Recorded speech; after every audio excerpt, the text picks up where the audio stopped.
അപ്പൊ ഈ പ്രേക്ഷകരെ സംബന്ധിച്ച് എന്താണ് ഈ വലന്തല ഇടന്തല പ്രമാണിയോട് ചോദിക്കാം. എന്നതൊക്കെ ഒരു സംശയം ഉണ്ടാവും. അത് നമുക്ക് പ്രമാണിയോട് ചോദിക്കാം. ഇടന്തല എന്ന് പറയുന്നത് നമ്മൾ നിലവിൽ മേളം കൊട്ടുന്ന ഉരുട്ടുന്ന ചെണ്ടേനെയാണ് ഇടന്തല ചെണ്ട എന്ന് പറയുന്നത്. പിന്നിൽ ഇതിന്റെ മുഴുവൻ താളമായിട്ട് ഇതിന്റെ നട്ടലായി നിൽക്കുന്ന ഭാഗത്തിനെയാണ് വലന്തല. നമുക്ക് ഇളന്തലയാക്കണം, ഇടന്തലയാക്കണം.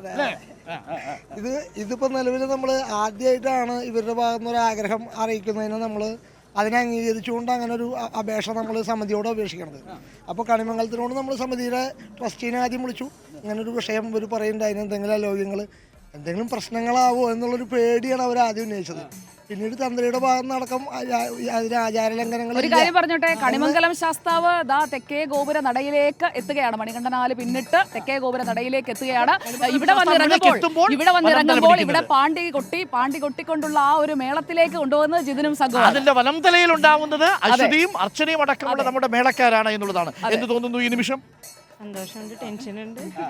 ടെൻഷനോ? എന്തിനാ ടെൻഷൻ? മിനിസ്റ്റർ ഇവിടെ നിൽക്കല്ലേ? എനിക്ക് തോന്നുന്നത് മനസ്സിലായി.